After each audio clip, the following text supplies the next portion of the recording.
All right, so today we want to continue speaking about unsupervised learning, where we'll talk more about dimensionality reduction and start talking about clustering, and also see how clustering could be implemented in both R and Python. So we'll do a little bit in R, but we need to transition to some Python as well. There's some very useful data science libraries that I think it would be beneficial to go through, or at least start today. So we'll try to make some time for that.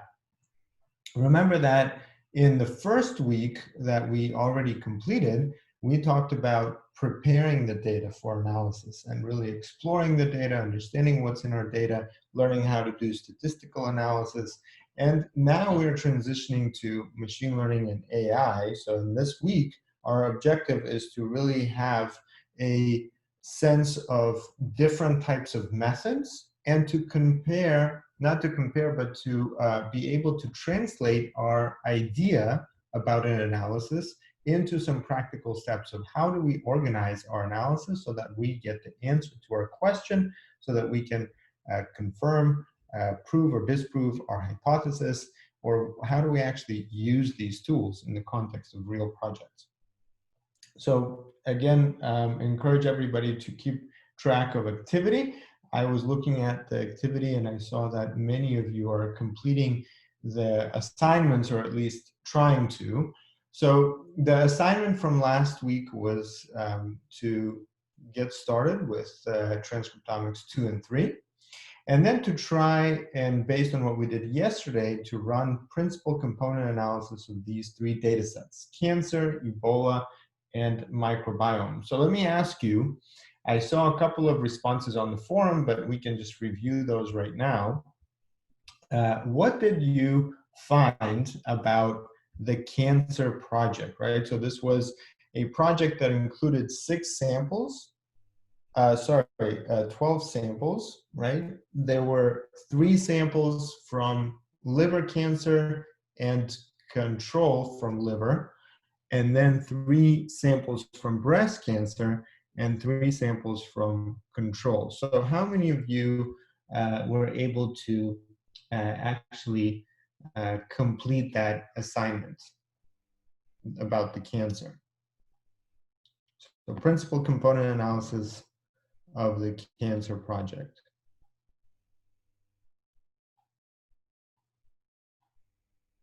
Was anyone able to complete that? I saw, okay, great. So Maria did. I saw Adolfo did something there. Okay. Okay, great. So, okay, so let's look at it. Yeah, let's look at the cancer analysis first. So let's take a look. We have basically 2 more simple kind of standard approach that we can take. So let's take a look at that together. In the standard approach, right? I mean, here, let's just do a very simple example, right? For anyone, right? You don't even need to know how to code to do this. Let's just take a look at practically what is going on, right? So let's go to unsupervised analysis and we'll quickly do this, and we'll add the files. Now, there are a few files that were in the folder that we shared yesterday.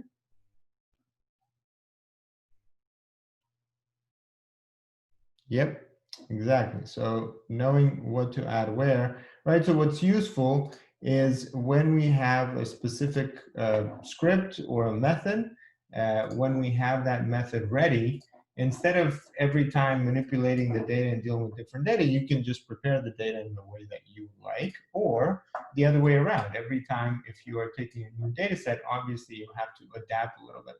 So remember here, we have a little bit of a problem. If you explored the data set, you would have found that there are some zeros, some rows that contain all zeros. And so it's important to first eliminate those zeros. And so I have here a file that has no zeros. Press on continue.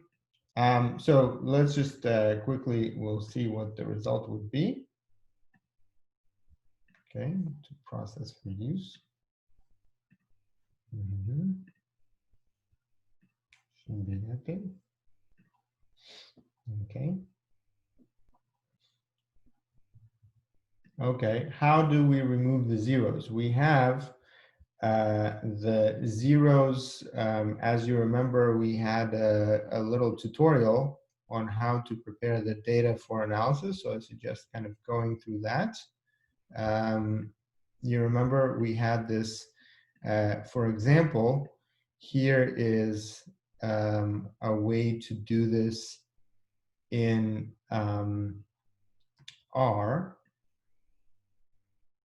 Okay, yeah, we do have a tutorial there, but here's a little script, right? So for example, here you want to filter by more than one, right, or something, but you can make it more than zero, or you can eliminate zeros, and it's all in that little tutorial there. Okay, so in a simple way, we can just go and run PCA R library, don't have to change anything.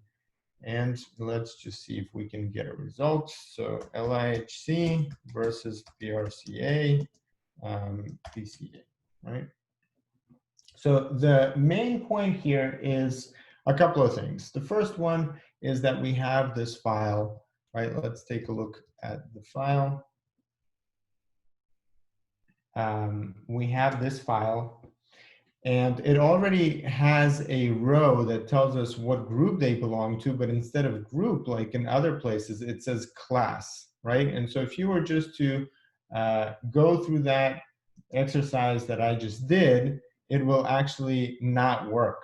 So if you just do this, it's not going to work, because why? It's going to look for this row that's called group, and that could be a capital G or a lower g, because as you remember in the script that we were looking at yesterday, there's actually going to be a specific mention of what the script is looking for. So we do need to change a little bit, and we stopped there last time when we have this complex script. It does all kinds of checks for us, and basically, instead of doing all of that, we need something a little bit more simple.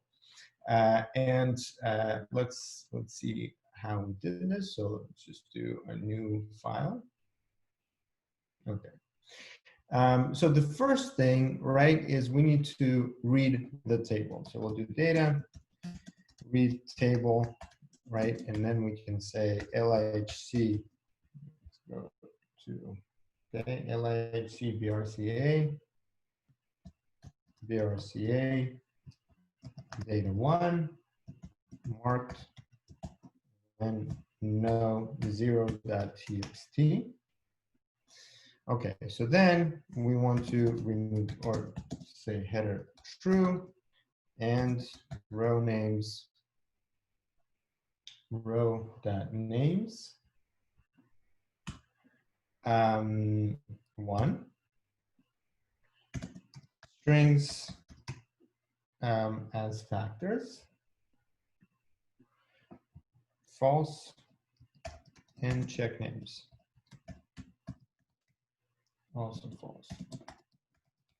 Okay, so now we loaded our file, right? Our table is there. Now we want to already take here the names of columns.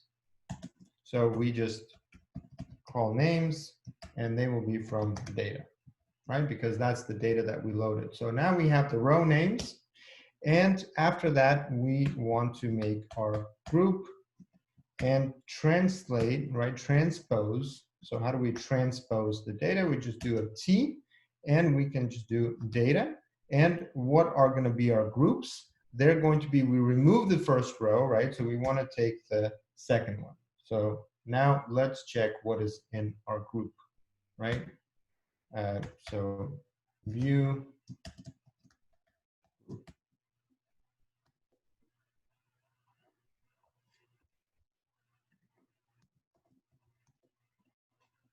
Okay, so here we have, for each one of our samples, right, we have a class. So that's what we are looking for. where was I? Right here. So we got the groups. Now we can again remove this information, right, from our actual data set, because once we have our group names, we actually do not need that anymore, right? So let's go ahead and do data. And we'll do again, read table, and we'll take the same thing.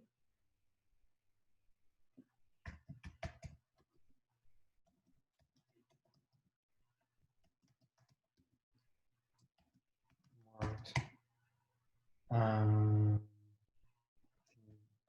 0.txt. And here we'll have header false. We don't need it anymore. Row names is going to be 1, and colon and skip 2, right? So we're going to just skip this first information. We already got our groups. So we're going to skip the first 2 rows. That's the name of our the name of the sample and which group it belongs. Okay, and we'll just string as factors. False. And check names also false. Okay. So then we have our call names, right, which are the columns that we'll use. So those are going to be, well, right, so call names. There we go. So call names are going to be, well, no, call names data. I'll just make it C names. Let's call it C names. All right, so we'll need that information later on. Now we need to transform our data to a data frame. Data.frame, and we'll have for group, and then we'll translate or transpose our data. Okay. Let's remove all this information from our main data sets that we will use, because we don't want to combine numeric data and string data. So we'll just do group equals data, and we'll take only the second. So yeah, the column. And we'll take data is going to be data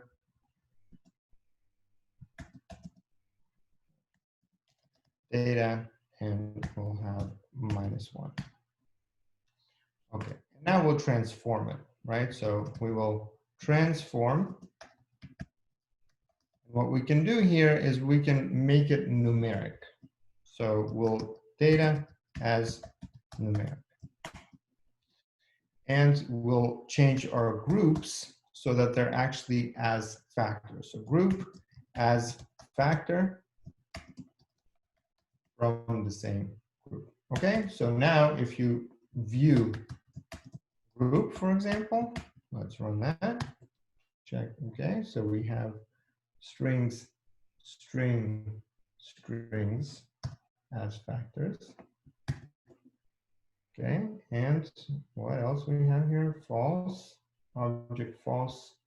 So check names false, and this is Basil. Okay. Always going to be troubleshooting. But yeah, so here we have, and let's look over here. So we see here now, right? So group is factor with 4 levels. So we only have the unique ones extracted from that information. Okay, so we're good. So let's delete this. We don't need it anymore. Now we can do the main computation, right? So let's perform PCA. So we've loaded the data. Now how do we do PCA? PCA is just PR comp, and we have here data scale equals true and center equals also true. Okay, so we have our object called PCA, and we have also the results from PCA. So for example, we can do PCA result, and this is going to be a data frame, and that's going to be PCA row X, group. All right, so now we can plot this, right? So let's do a plot. PCA scatter plot. Who remembers how do we actually make a scatter plot? What is the function to plot a scatter plot?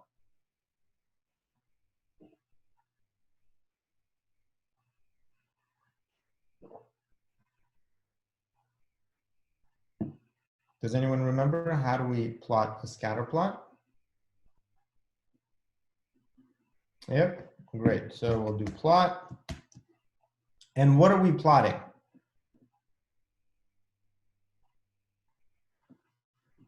What are we going to be plotting?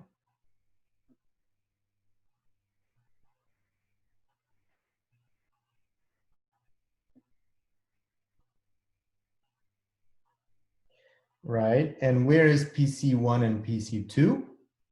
So PC1 and PC2 is going to be in this PCA result, but what we need to make is we need a table, right? So we need to convert it to a table. So let's do PCA table. So we need to make a matrix. So PCA table, and that's going to be a matrix of PCA X. So now we can plot PCA table, this guy, and what do we want to take from there? Like you said, PC1 and PC2. So where is that going to be? That's going to be 1 and 2.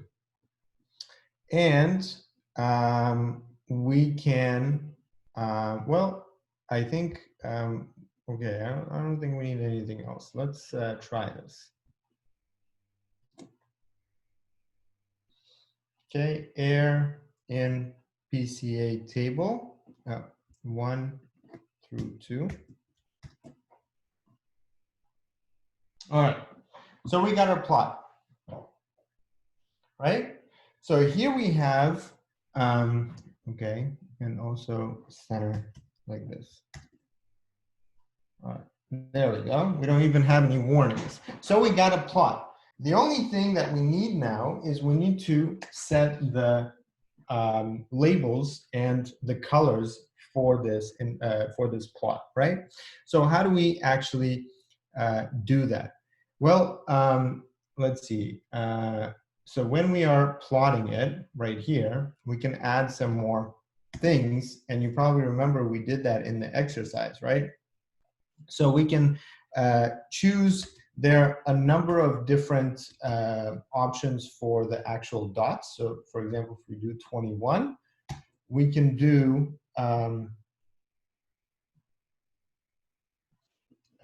okay, let's do 16.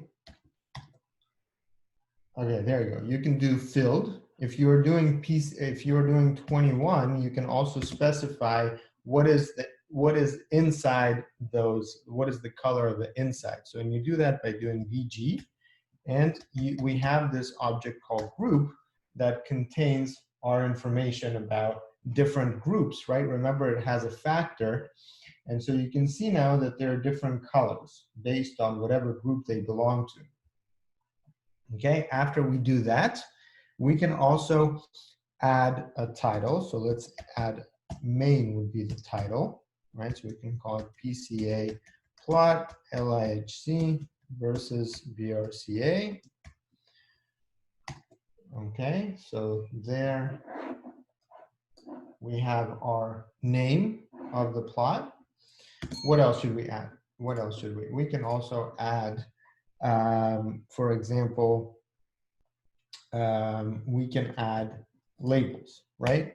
So to add legend, so we can add legend, and we first specify the position, where we're going to position it. So we can do it at bottom left, for example. Well, bottom right, or no, bottom left, because we have our stuff there. So bottom left.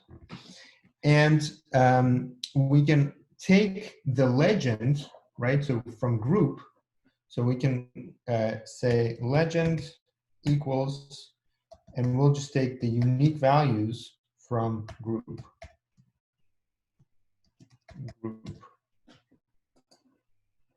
Okay, let's try this.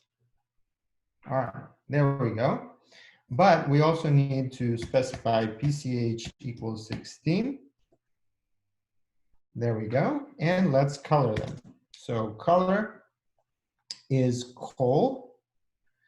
And well, let's do the same as here. So we'll do 21, but we'll do a fill. So we'll do fill equals, and we'll just take this unique.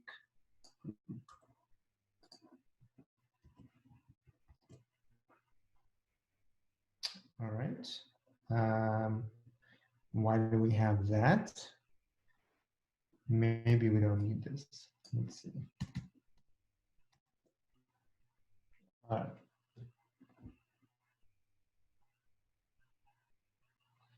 So the green ones, okay, we can also actually add text. Well, okay, for now, we don't need to add text. So let's take a look at what this actually tells us, right? And let's also print our PCA table, right? Or let's view it. View PCA table.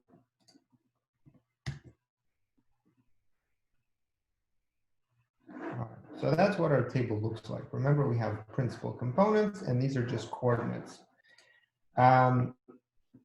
Let's also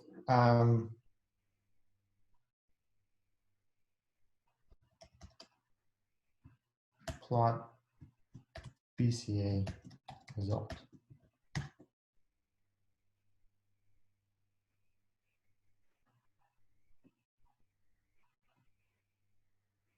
What would that give us?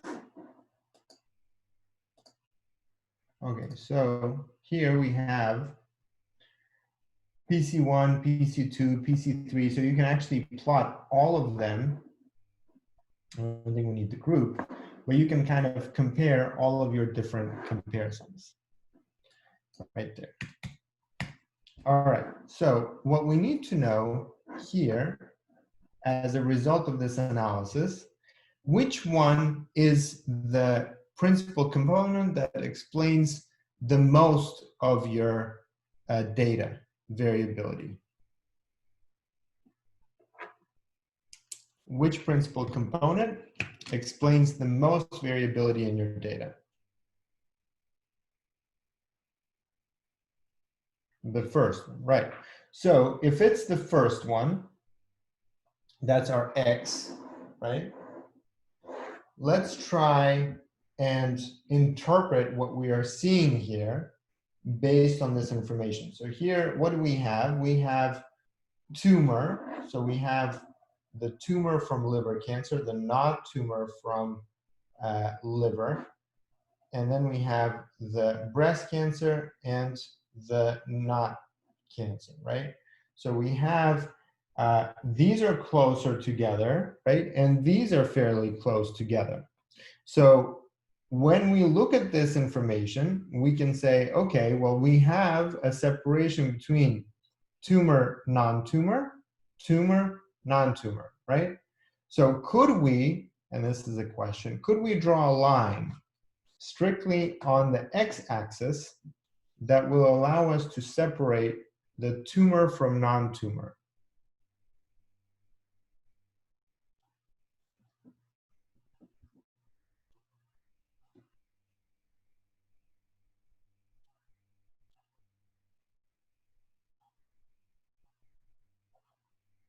Okay, so Janani, and Jerry say yes. So if we draw a line, right? So if we draw a line somewhere around here, we'll be pretty close, right? We'll definitely separate these and we'll almost separate these. So anywhere you choose, for example, if you choose here, you're going to leave all of these here and all. So the answer actually is no, right? So if you try to draw a line, just a straight line, so that just means that there's more variability. There's more variability here than there is here. Now remember, this is also based on, so you know, if you do, for example, 2 to 3, right? This just explains variability. Okay, so if you do it like this, here you have LIHC, these, and actually your not tumor, the green non-tumor. So, okay, let's go back to this one, 2, and let's try to do this without scaling.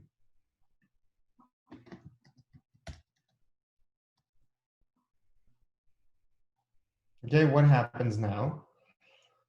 Again, we see a lot more variability, and let's do here also false.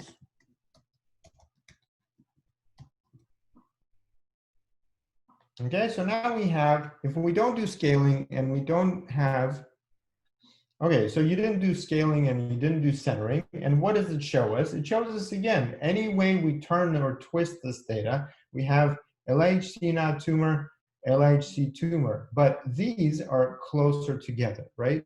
So it is an important factor that these group closely together, because what this principal component analysis seeks to represent is variability of your data based on all of the information that you have.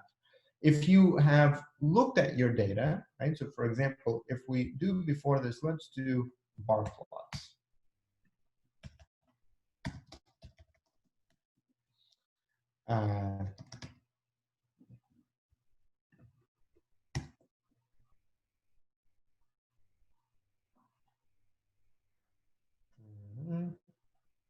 Data is numeric. Oh, okay, so we need data. Well, let's do bar plot vector as a matrix. So we can data, let's do this. Well, I'm not going to spend time on it just a second, because what I wanted for you to see, if you do a bar plot, and I've done this and I just don't want to mix and match and then we'll have to change this again, but basically what you'll see is that this has much higher variability because some of the higher expressed genes in liver, they're very specialized. So liver has a very specific function. If you look at the top expressed genes, they're going to be very specific to liver function, but they're going to be much, much higher expressed. And that's just the natural property of liver cells. They're just very specialized and highly active, as opposed to the breast ones, right? The breast ones are actually highly active only at a particular time, but they're not active all the time. And so that's why you see a lot more variability here in liver. The conclusion from this analysis, from this principal component analysis, is that actually, however you twist and turn this data, you always will have a combination of two principal components that help explain all of the variability in this example. And as a result, you actually come to the conclusion that the difference between tissue type is greater than the difference between tumor versus non-tumor. Okay, so if you actually start exploring the specific data sets, the specific genes that are responsible for this separation, you'll see that both of the tumor and the non-tumor samples have very high expression in the highest expressed genes.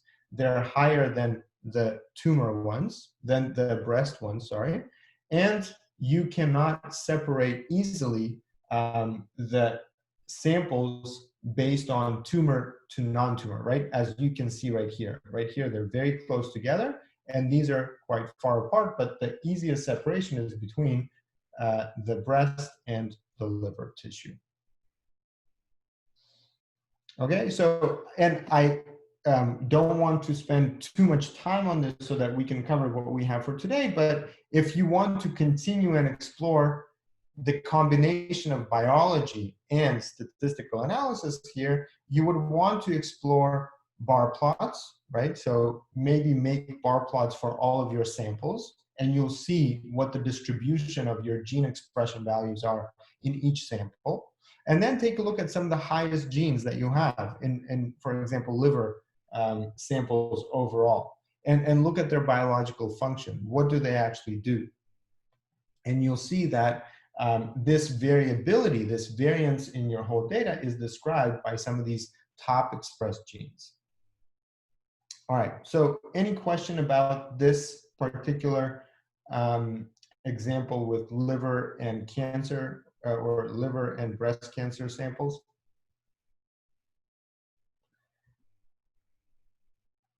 And this script is actually it's possible to make in two examples. And so we looked at this PCA standard. So you will see that in Dropbox is just to do this one. And you can play around with some of these parameters here to get your data represented better. And also, there is a more advanced method that we'll talk about throughout this session today that will give us some better understanding of what are the specific groups, right, when we talk about clustering.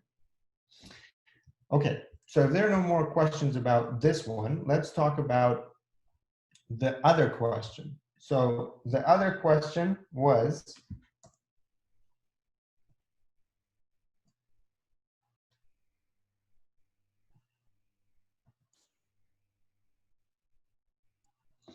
about Ebola. So what are the features that separate these genomic sequences by location? Did anyone look into this data set?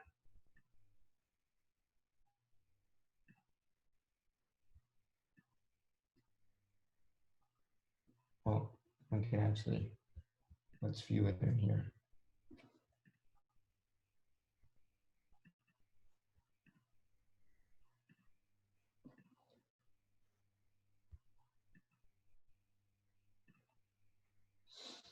Okay, so if we look, right, so how would you determine that? Okay, it's pretty big. Let's open it. Okay, so this is, if you look at the description, right, so you can look at this example right here, right, this, let's go to NCBI.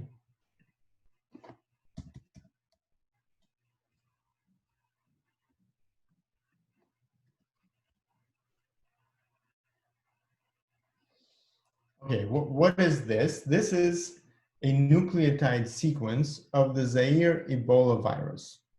So this is the Ebola virus genome.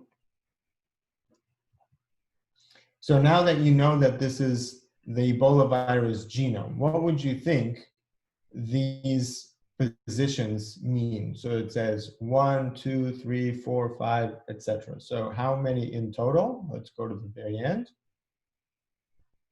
18,887. How long is this genome? 18,887. All right, so we have a list of genomic positions, right? So based on this list of genomic positions, what do you think is the feature, right? What are the features in this table? What is it called when we have a different letter in a particular position?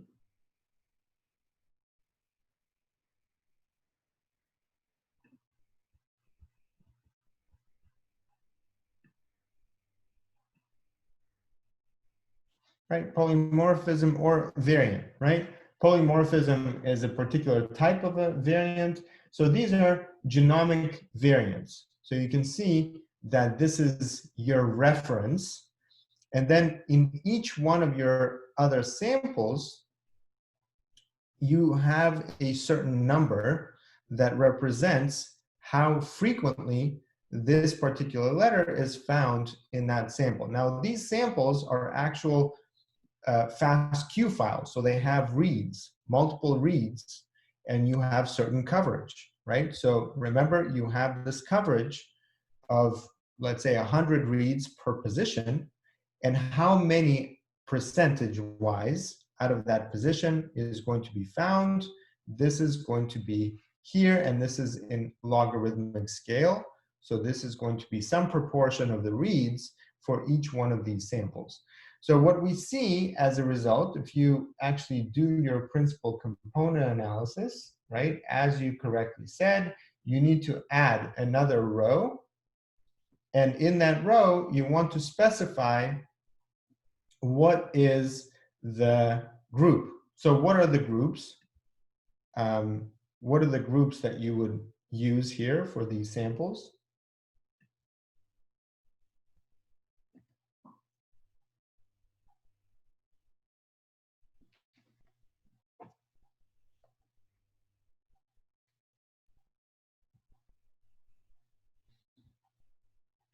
Okay, so how frequencies are calculated? Frequencies are calculated by looking at each read and comparing what you find in the read from what you have in the reference. And then, of course, you have to normalize because the number of reads in each position could be different, and it could be different between your samples. But basically, that's the idea. All right, so Adolfo, you're correct. What are these? Did anyone try to think about what might be these groups? LIGB, LI, SLK, and SL?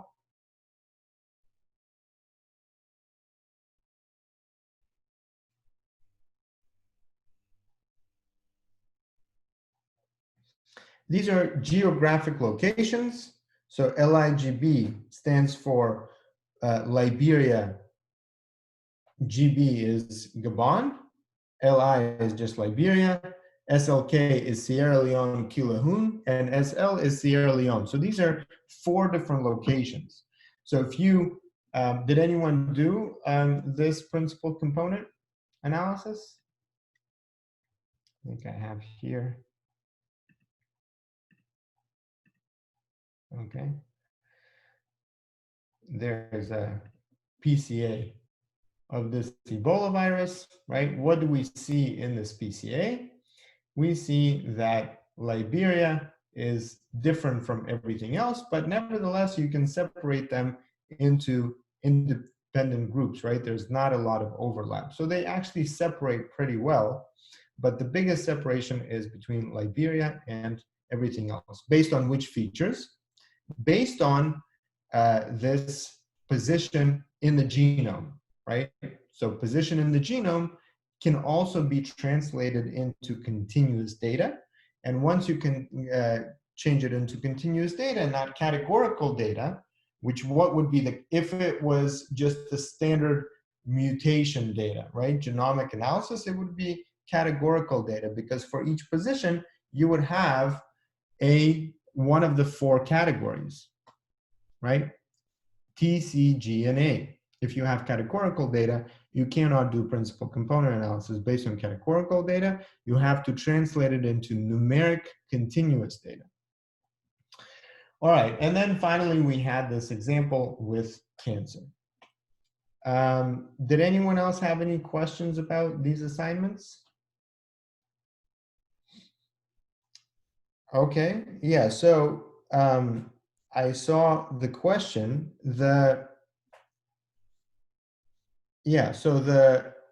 okay, 2 questions here, integers and floats and differential expression analysis. So differential expression analysis, I think it is important before, which data set, Maria, were you trying to analyze with differential expression?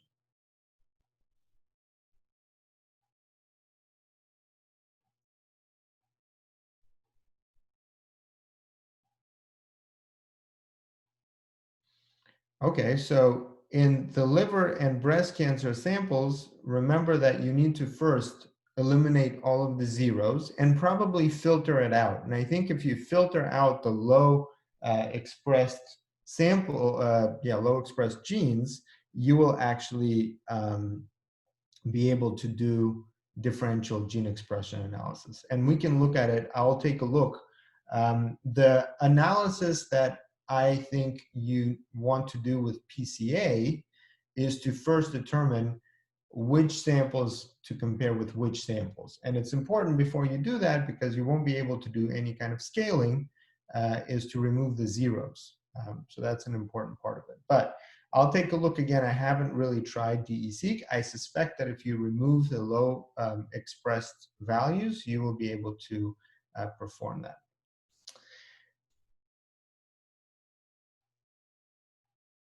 Yeah, you can do that. You can round up, but I don't know DE-seq data set from matrix. Yeah, so I think that you have some, I mean, we can take a look at this really quickly. What is in this? Yeah, you have a lot of these weird numbers here. So you can just round them, or you can probably, let's see. Yeah, some of them are a little bit weird. So you can probably round them, but we can look at that. I don't think it actually should affect DE-seq. You can probably just use it load as an integer.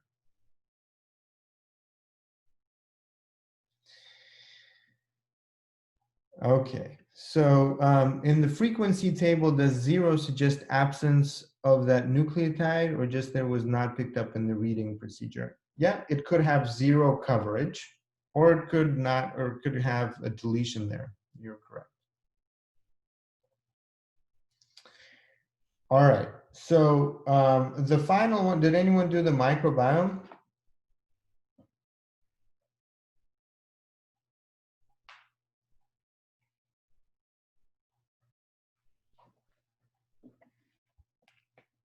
All right, so if nobody had time to do that, the microbiome is a little bit of a different story. We'll talk a little bit about that today, because dimensionality reduction for some of these. Okay, so Janani, what did you get? What was your answer?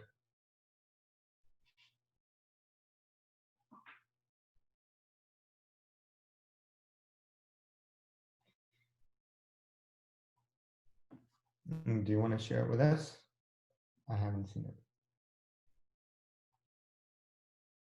Okay, so PCA2 and PCA3, yeah. The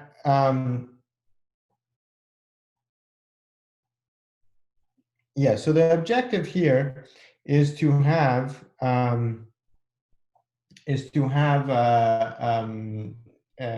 look at the data before you actually run with your analysis. So let's just take a look over here. Over here, you again have, if you looked, a lot of zeros, right? So if you kind of scroll down, you'll see that there are plenty of zeros here. And they only might have one number. So you can't eliminate, some of them could be eliminated because they're not important at all, but some of them are going to have just a single number. And so this is what's called zero inflated data. You will find this a lot in single cell sequencing, but also in microbiome. You generate a table based on all of your OTUs, and OTUs in some cases are just not going to be present. And so to deal with this kind of data, typically principal component analysis is not the best approach. And a better approach is either NMDS, which is, what does NMDS stand for? NMDS stands for dimensionality scaling, okay, I forget exactly what the name is, but it is scaling based on a different parameter. So let's talk about some of these challenges when we look at an overview of what we covered last time. So last time we talked about these two different types of machine learning, right? We talked about unsupervised. When we are doing what we are doing now, we're basically exploring different patterns. And we're not coming to any concrete answers. We're just twisting and turning our data to see what kinds of patterns might we discover in these complex data sets. The reason they are complex is because for each one of our objects, we have thousands of observations, and thousands of observations could be very different from each other. They could have different amount of information. They could be intercorrelated. And so to explore these and how they characterize our objects, we can turn to dimensionality reduction. That dimensionality reduction really means that each one of your features, each one of your genes, provides you with some information. That information, let's say gene 1 and gene 2, could be used to plot your data in a two-dimensional scale. So that provides you with some kind of a two-dimensional representation. If you add another gene, you have a three-dimensional representation. So for each point, for each object, you will have 3 coordinates. Gene 1, gene 2, and gene 3. But you have 20,000 genes. So what do? You have 20,000 dimensions. So if you have 20,000 dimensions, how could you, within the projection of all of your features, have some kind of a specific vector, and this is the eigenvector, or the principal component 1 becomes your vector that represents the variability that is common between some set of features. And that set of features is the largest. So once you have the largest percentage of variance represented by one of these vectors, you call that principal component 1. And then the opposite one is going to be principal component 2. And so that represents the second biggest variability in your data set. And as a result, you can then do a projection, so you can plot all of your samples in this specific space defined by these principal components. So as we saw last time, they explain a certain percentage of your data. And so here we have ER versus TN in the first PDX project that we did, and we could draw a line that would simply separate 2 of them. And so we know that principal component 1 is actually the best way to explain this difference, and that is the difference between the 2 samples.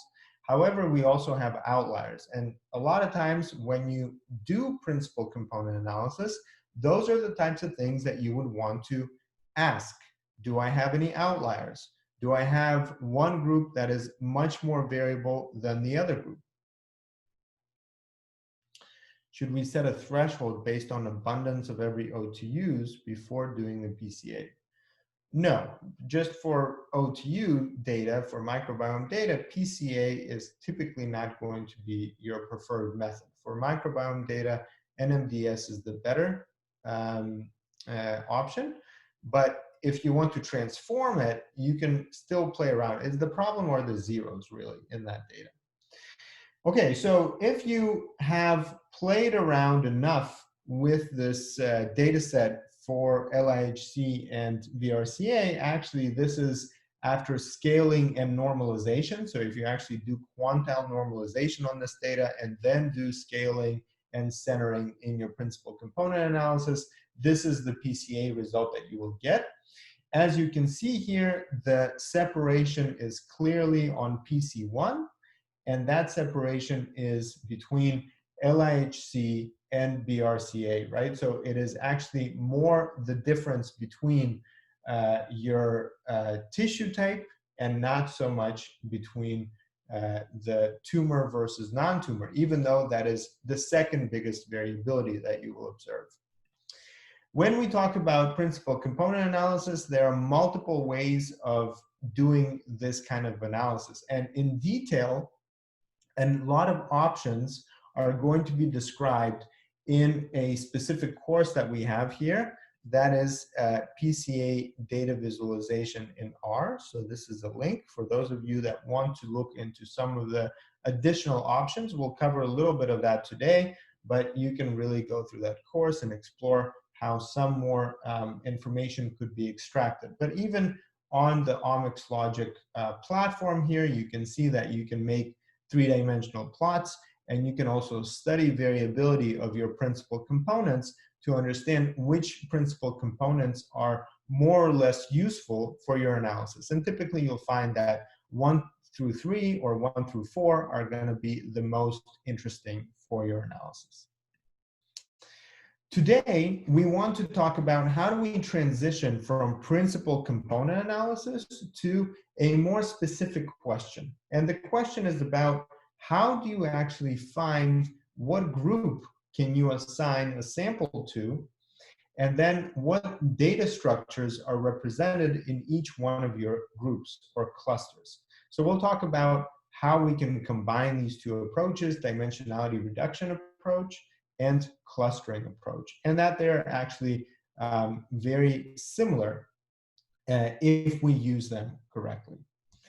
So in our data mining section, it's actually a section on transcriptomics 3, and this section talks about different types of clustering as well as PCA. So please take a look at that option too. And then tomorrow we will start talking about classification. Unsupervised machine learning is the process of taking some data that is unlabeled, so we don't know what's in the data, or we don't tell the algorithm what's in the data. But what we are asking from the data from these algorithms to give us is some definitive group of data within our data set. And so these groups is the new information that these algorithms provide us. But they also provide us with a lot of additional information. For example, they could then help us explore data structures, ask questions about what is different between these groups. It can also help us extract features. We can ask, well, which features really help the most in separating these groups? We can look at variability of the total data set or variability within each group. So it really provides us with a starting point of starting to ask more questions about the data set. We are looking particularly in the case of PCA, right? We're looking at this parameter that we call variance. And variance is really how much variability exists in the whole data set. But there are also other ways that we can look at variance. And some of these other ways include methods like NMDS, which is non-metric multidimensional scaling, which looks at a parameter called diversity. Sorry, something happened with my slides here.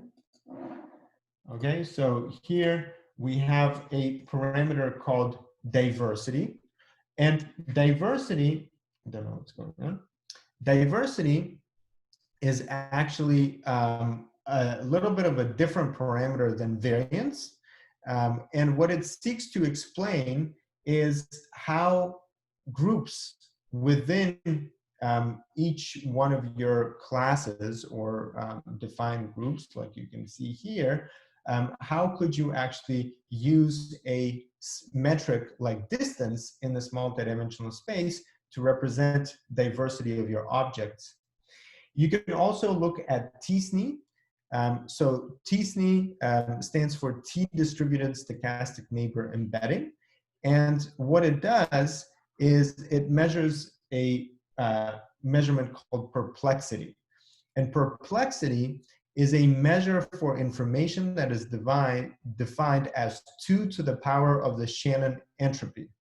So NMDS actually helps you study diversity or entropy.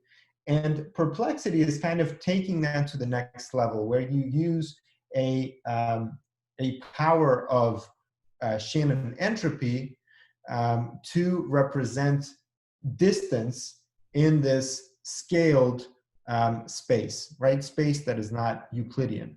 So this is actually going to be a very useful approach for data that is zero inflated. And so both of these, this one is oftentimes used for microbiome data. t-SNE is oftentimes used for single cell data.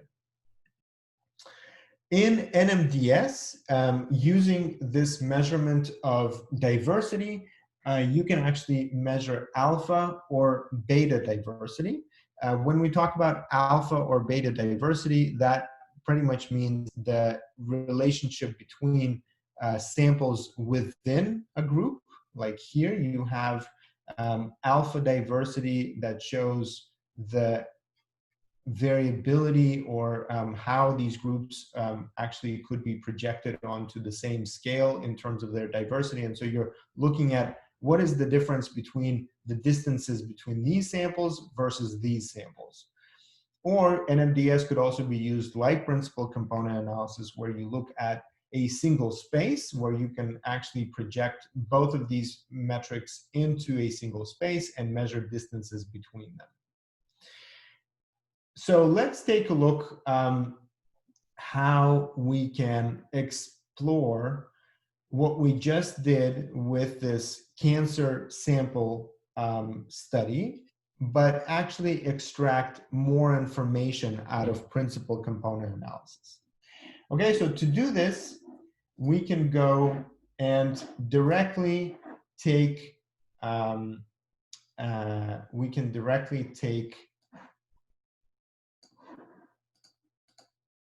this analysis right here, and we'll just add a little bit more to it. So let's go to this lesson 2.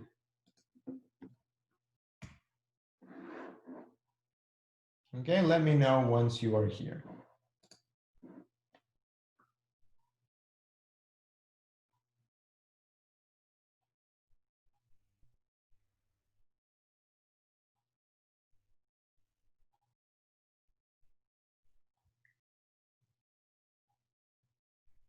All right, let's look at this code breakdown. So up until now, right, when we did our previous analysis, we kind of looked at this simple way of plotting data, right? We used, plotting the data. Let's see, where was this? Okay, so what we did before, right after we loaded the data, we used plot, and we did separately analysis of the PCA. We generated the table, and then we have our scatter plot using plot. Now, if you use an additional package, if you look here, you have now additional libraries that are designed to make this visualization and analysis a little bit more intuitive, to give you more information. And once you input the data set and you transform your table, extract just the expressions, right? So you make a matrix, then you can make this autoplot and use this PR comp, right? That basically just transposes the expression, and you can then have some more information. So let's take a look at what does that actually look like. This whole script right here is a combination of both. So this is the R script from the platform, plus this additional, an additional number of methods using PR comp, right? So what do we actually get here? We have information about our samples in 3D space, right? And so what we'll look at is how to actually add labels to this. And you also have the plots, right? And the plots are very organized, right? And so remember, when we are doing this, this is using this data set called 15, so right here, 15 genes marked 1. Okay, so this is not the full data set. So let's take this idea and expand on this using our script in RStudio. So here I'm going to use PCA Advanced. Okay, so for those of you that have your data set. This is in here. And there's a script called PCA Advanced. So let me just copy this Dropbox link. Okay, and then I'm just going to do it so we all have the exact same output. Let us do it in, let me do it here on Playground. Our code, our Playground. Okay, so what I'll do is I'll take that same code that was explained and we will run it right here. And for those of you that have that script, what you can do is you can just drop it right here.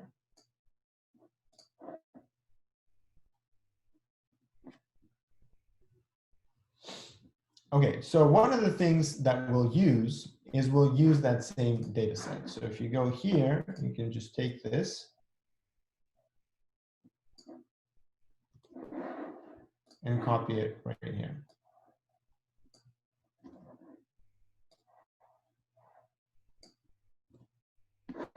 Okay, this is the data set. So,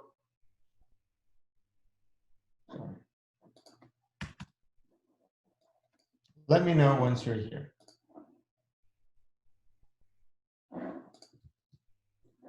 So again, what I did is I just took this, and you can do it in R on your own computer if you would like, but I'm just going to do it here so that we can all follow along.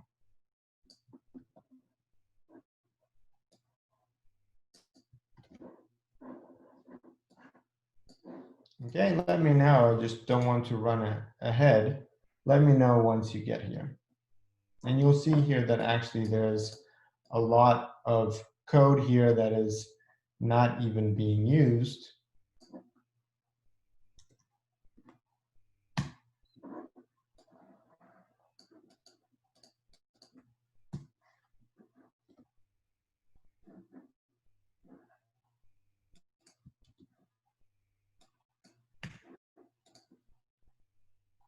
Okay, is anyone here?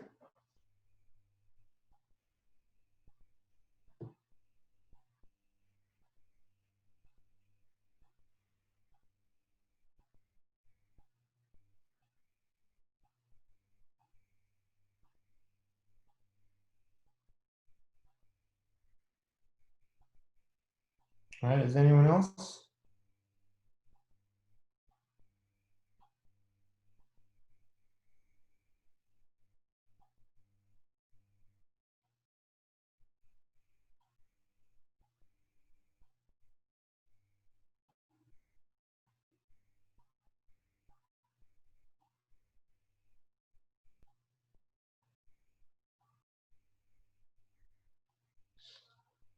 Okay, so you pasted where the data is. So you can see here that the data is loaded right here. So you just paste it right here.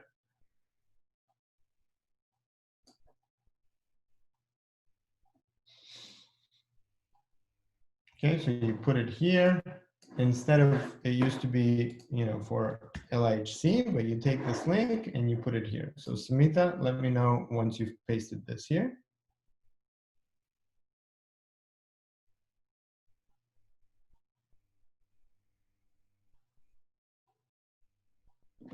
Okay, let me know if you've navigated here and you have your data loaded. And again, what you can do is just, for now, comment all of this out, and we can run it. Okay, nothing should happen. So you just loaded the data and prepared all kinds of information, but nothing really happened. So let me know once you've done this.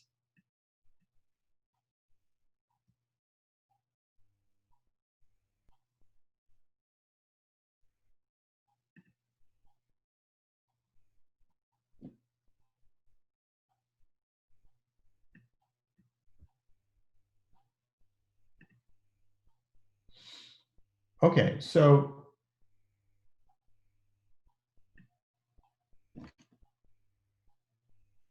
all right.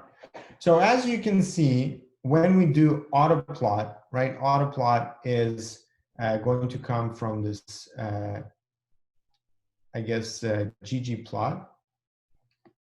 Or maybe no, this is going to come from GG45 or maybe cluster. But it is a way to run a number of different options, including different clustering and dimensionality reduction options.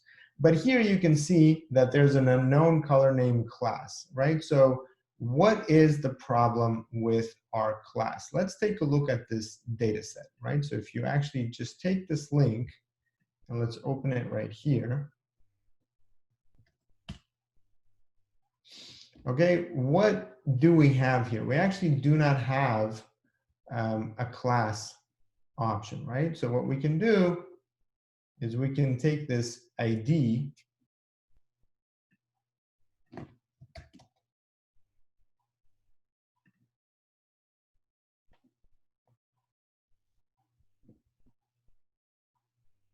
data.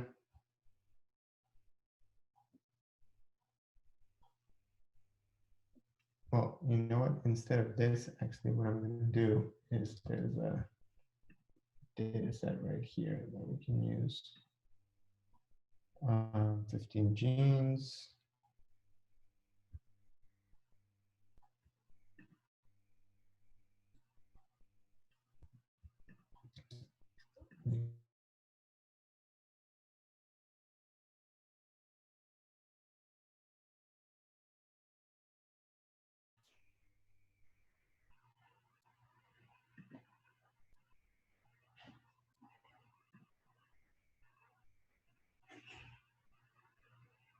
Okay, 15 genes marked. There we go. So we're just going to use this one.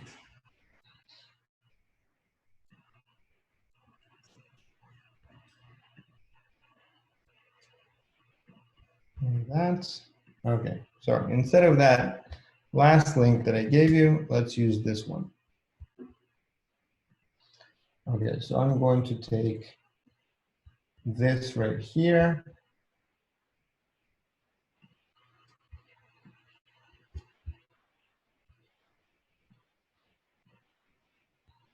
Okay, here I'm just going to replace this.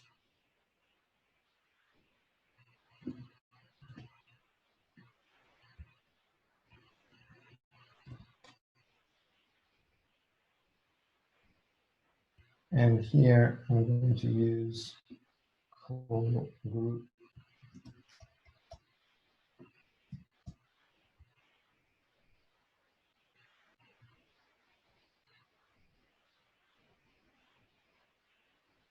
All right. So here we have our nice graphic for this 15 gene principal component analysis. Okay, how many of you have gotten this?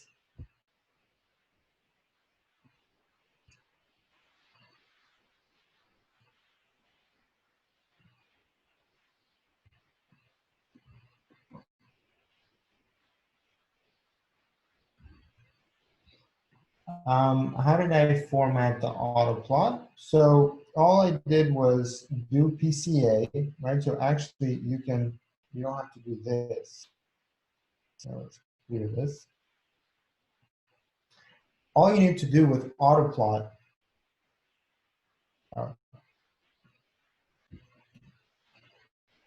well, yeah, okay, so for now we'll do this, but then I'll show you how to do it without this. So here, all you need to do is you need to plot the PCA and take the colors from your original data. So here I have origin data, which is just the transposed data set. And this transposed data set includes groups. So those groups are actually going to be used as colors, okay?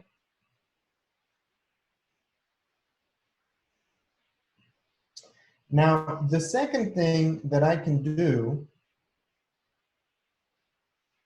is I can actually add some circles around the groups that are close to each other in proximity. So if I remove this auto plot, okay, and I run this,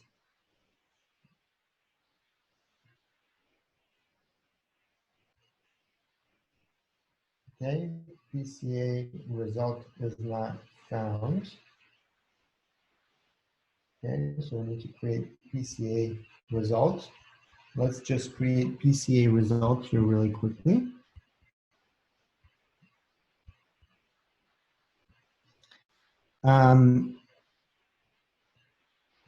So PCA result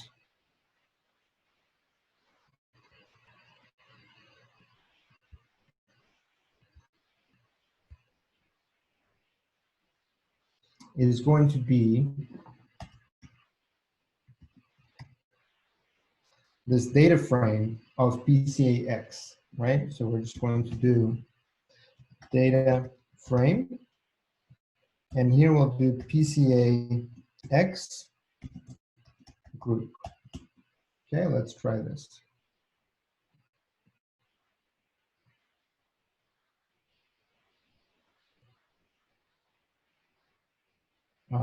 So now, let's take a look. It's going to generate these figures. Okay, so here, instead of autoplot, we can use ggplot, right? And as you can see, it generates the same exact figure.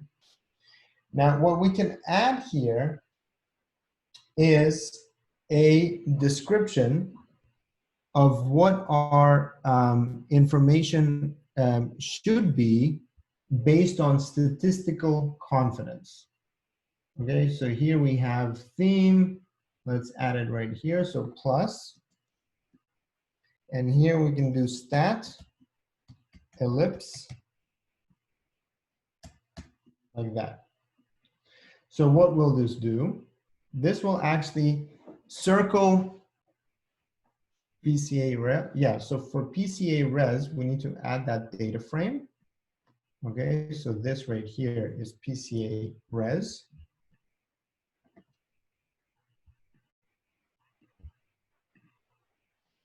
Okay, we're just going to add that in there. Okay, so once you add PCA res and you use ggplot, you can add this statistical confidence. Now, this is based on a standard 95% confidence level in our groups. Okay, so here is the result. Did anyone get this result with this stat ellipse option?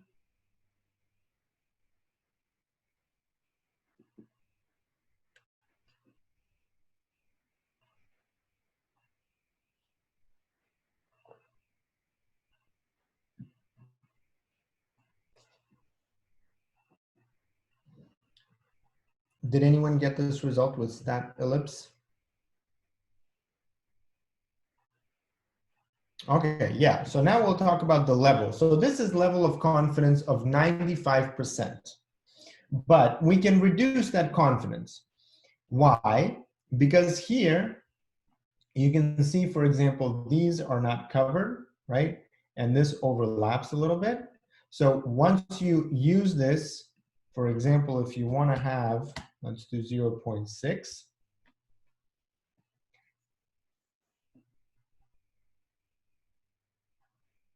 Oh, this is supposed to be level.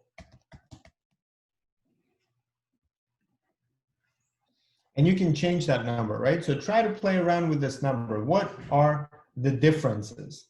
And again, when you do this online, you actually get, you can play around with the smaller data sets. When you do this on your computer, you can try this on bigger data sets, right? So this parameter basically means that if I want to have a confidence of 60%, right?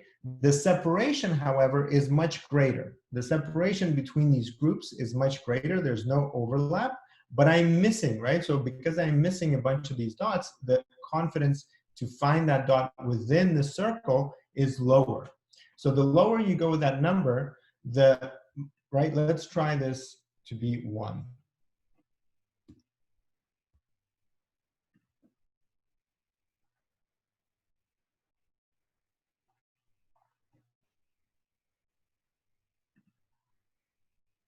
1 doesn't work. Let's try 0.99.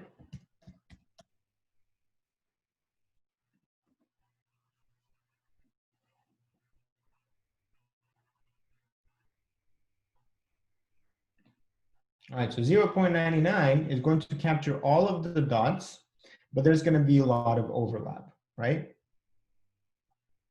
So now you can see that the true information inside this space could be more specific. In other words, it could be in a very specific way applied to describe these groups. So now once I have the boundary of each group, I can actually ask questions about what's inside the boundary, right? So let's try to do the same thing, but instead of a small data set, let's try to do it on a bigger data set. Okay, so I'm going to go to RStudio. And here I can use the big data set that I have, the cell lines. I'm going to use cell lines 52 samples, expression data group.txt. I'm just going to copy that right here. And remember that I didn't have the PCA results, so I'm just going to add that here for PCA results. Okay, and let me try that again here, okay, for the bigger one. So I'm just going to run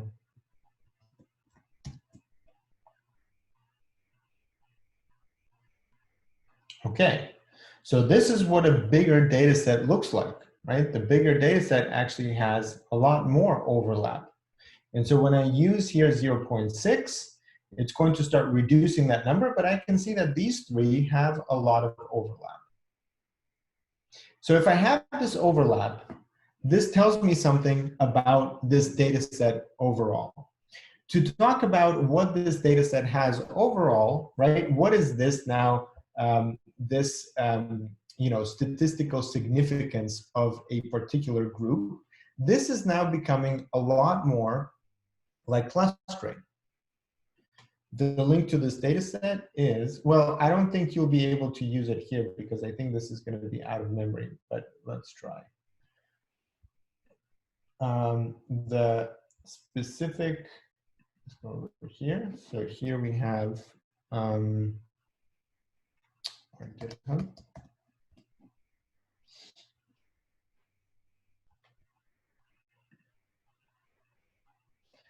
Okay, so here, this is this.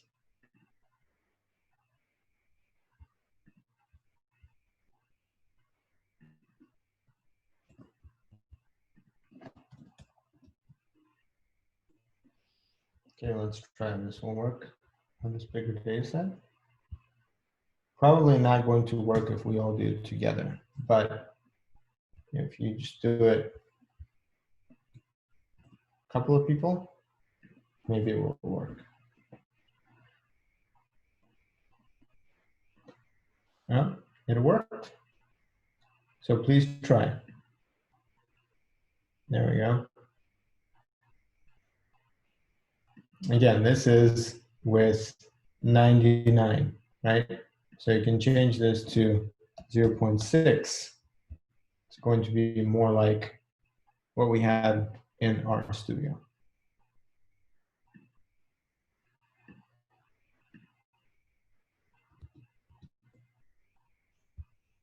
Okay, so did everyone get this result with the bigger data set? All right, Janani, anyone else? All right, so this is a lot like clustering. Instead of just looking at distances between all of our samples, we're starting to combine our samples into groups based on some statistical confidence. And that statistical confidence is to find a member of a particular group. And this is exactly what actual clustering does. So let's try another two types of clustering, right? They're actually very similar. There are two options, PAM option and k-means. And now these are almost the same. Does anyone have an idea when k-means and PAM clustering was introduced? What year do you think clustering was introduced? This type of k-means or PAM clustering.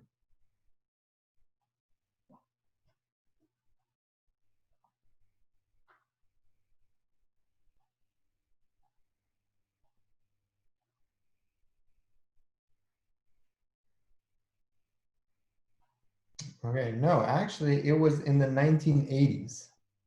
Yeah, so the original clustering is from 1950s and 60s, but this was, PAM clustering was in 1987, k-means was a little bit before that. But the idea of clustering is to say, what if I have a centroid and I can say that I will start from a random sample and start grouping those samples until I get to a centroid that is far enough to separate my samples into a particular number of groups. So what it asks you for is the number of clusters. Okay, so how many groups that don't overlap do we have here? We have here probably two, right? This one on top, which is luminal, and this one on the bottom, which is the rest. So let's try to do that. So instead of this, what we'll do is we'll actually take this option of PAM, right? And then we also will look at k-means. And this is the data that we're going to be clustering. And here we have the number of clusters that we expect to find. So let's first try it with 2. Okay, so let's try this.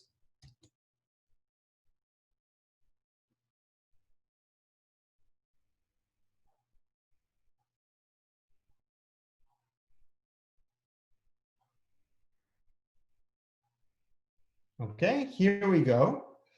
With autoplot, okay, just like we did, let's compare that. Autoplot and PCA together.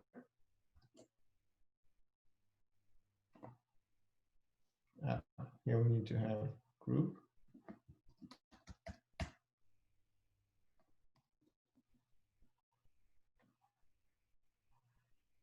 Okay, here's our PCA. Right, the PCA shows here percentages. Yeah, and then I will explain. And here we have our PAM clustering. Okay, so here we have 2 clusters based on PAM, and you can see that it selected the ones that are actually distant between themselves, right? There's a distance, a separation. Let's try, instead of 2, to have 4.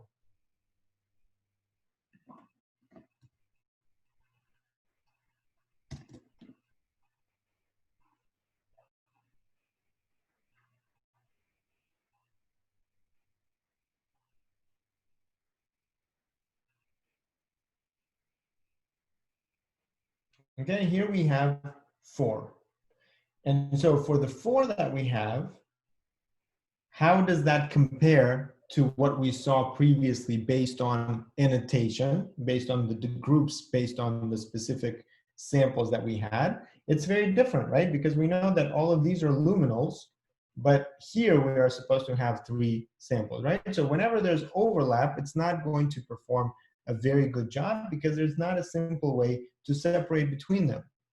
So let's talk about what are these things and what do they actually do. And there's a code here for k-means as well. So let's talk a little bit about clustering. So we started with principal component analysis, and we just basically plot our information in this multi-dimensional space. So we're just looking at variance between samples in this whole data set.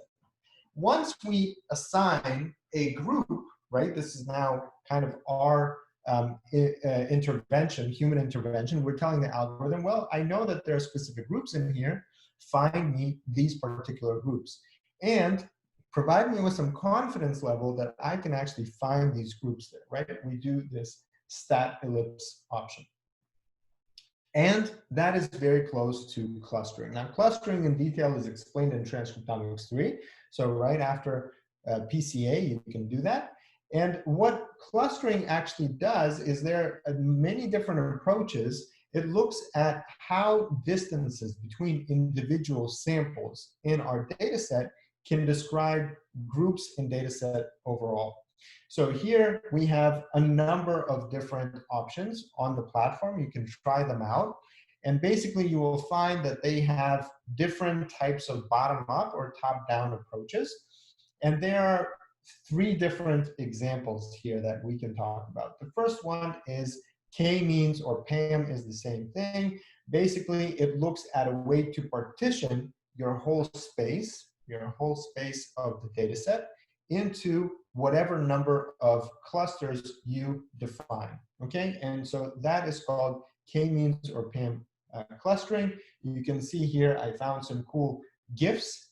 Basically, they have an objective to find a particular number of sections in your data set that could be separated by a separating line, right? And they do that until that separation is optimal. So you are actually algorithmically looking for an optimal separation between your samples. But this is done in some kind of a space. And that space is very similar to this PCA space that kind of transforms your overall space into a lower dimension. So this is the PAM option, and here's your k-means, right? So the difference is really how both of these start with a particular random point, okay? Let's take a look at this example. So here we have clusters 1, 2, 3, and 4, right? Let's run this again. So let's actually forget about PCA for a second and just run this. So remember, 1, 2, 3, and 4. So this is, well, we'll have this again.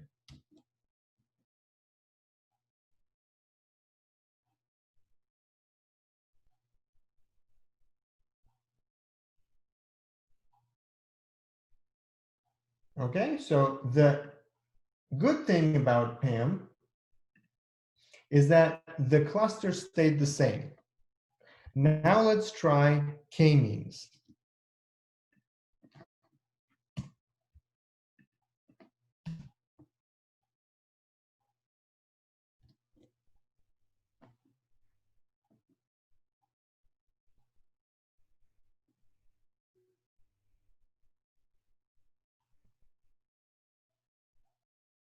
Okay, here we have k-means. So is it different? It is different, right? It's different, but it's actually better in terms of its ability to recognize that this is our luminal type, and these are the three groups that we have here, right? So this is actually better than this. But what happens if you do this again?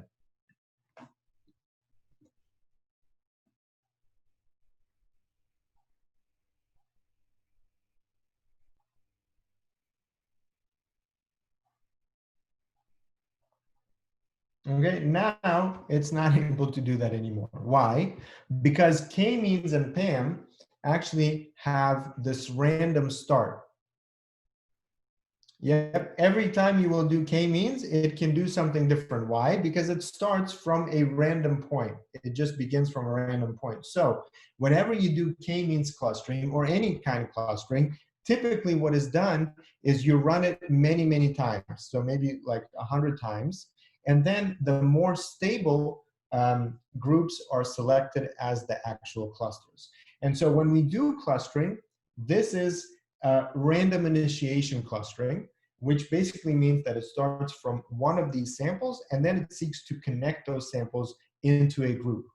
Now let's take a look briefly at another type of a clustering. Another type of a clustering is called hierarchical clustering.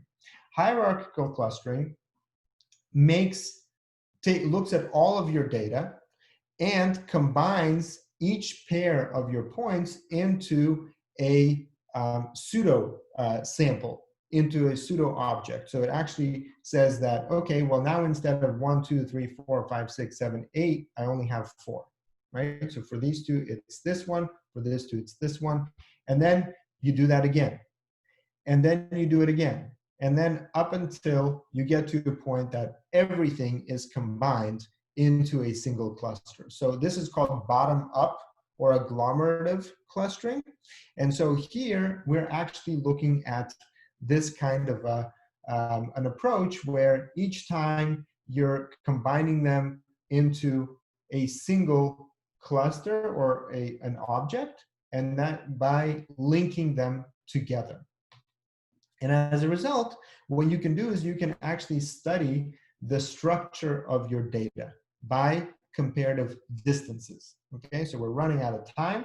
So let me quickly show you, first of all, where you can try and play around and generate those scripts. So all of these will have these R scripts. But also here in R, we have, so in the Dropbox folder, there is a k-means option where, by the way, you can try several times and see that every time it will produce a different result. Or there's also a hierarchical clustering option somewhere here. PCA, k-means, okay, maybe it's in here. So let's take a look. Yeah, right here. So let's close this and we'll go right here. So this is hierarchical clustering, okay?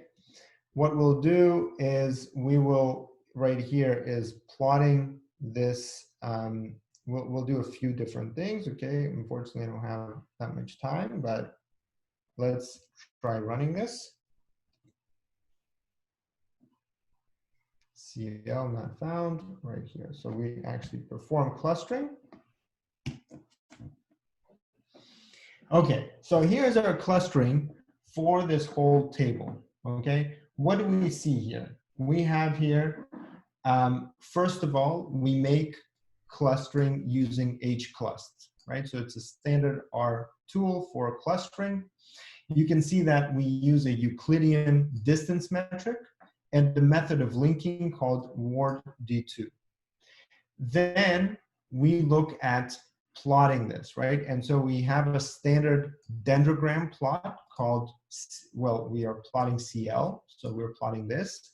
And we're going to include the definition of what we used for our distance metric and for our linking method, Ward D2.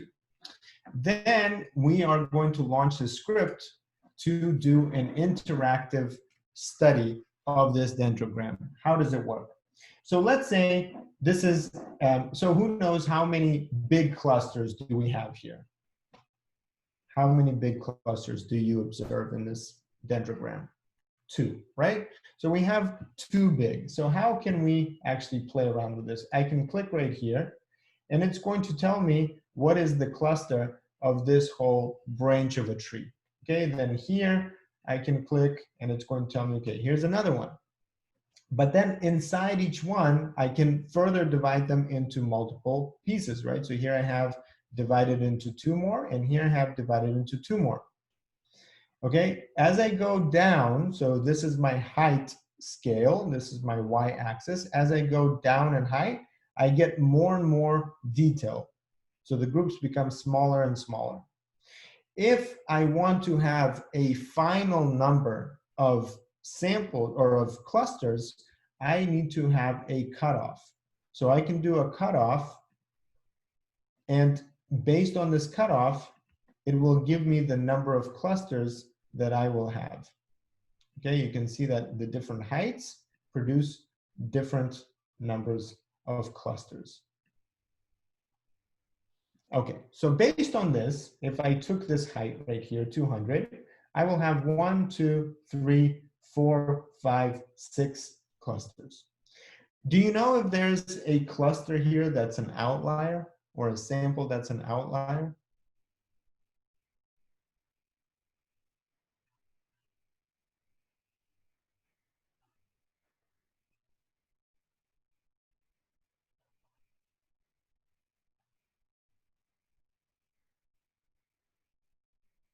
right? So this specific one that has only one sample in it would be the outlier, right? And so now we can ask the question, okay, well, based on the fact that this is an outlier, how do I actually know why, right? And so here, if you look in this plot, right, we can find HCC 202, which is right here. It doesn't look like such a big outlier, right? So if it doesn't look such a big outlier right here, why is clustering useful? It actually helps us study the structure of our data to identify such things. Let's take a look at what is HCC 202. So HCC 202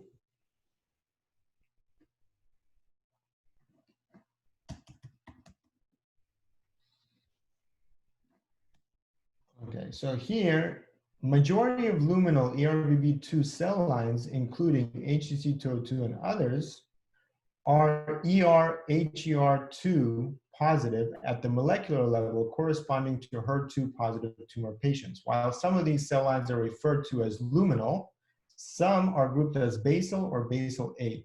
Okay, so if we look here, we have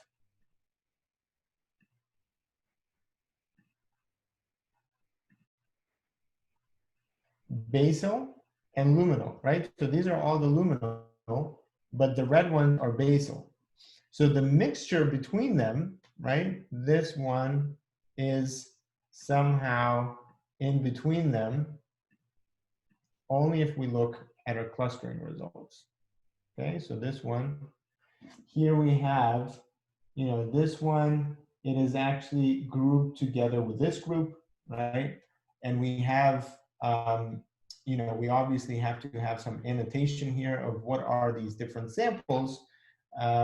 But the way we discover these kinds of insights into our data set is actually looking throughout the data and making sure that the information that we have on both the global level, like PCA, and the detailed level, like this kind of bottom-up clustering approaches, we can start asking questions from a biology standpoint, what might be the reason for what we are seeing and what might be the explanation for what we're seeing. And based on that, we can then make further decisions. What do we actually, what can we say now about a particular subgroup or a cluster? What can we say if we remove this outlier?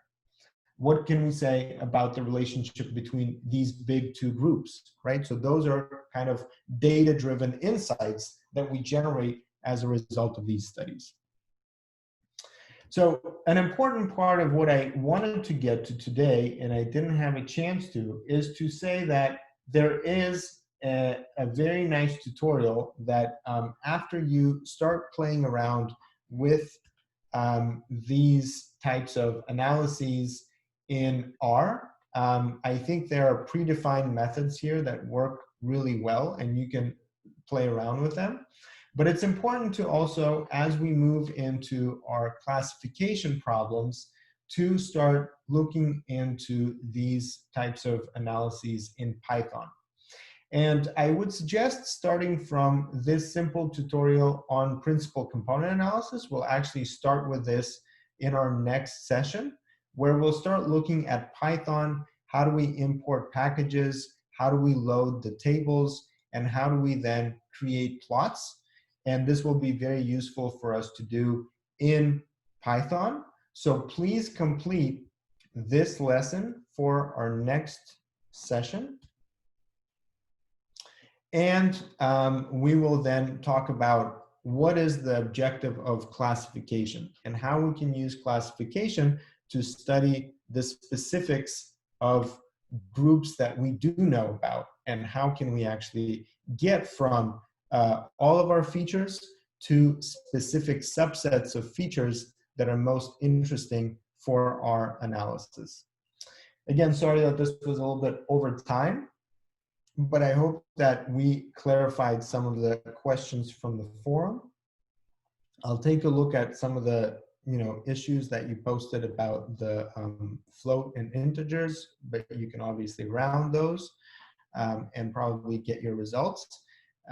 But as we move along, we hope to also touch on Python a little bit, and I'll talk tomorrow about how we can start going through these lessons with some basic examples, and then we'll start building on top of those. Again, thank you for joining today, and I'll see you all hopefully tomorrow.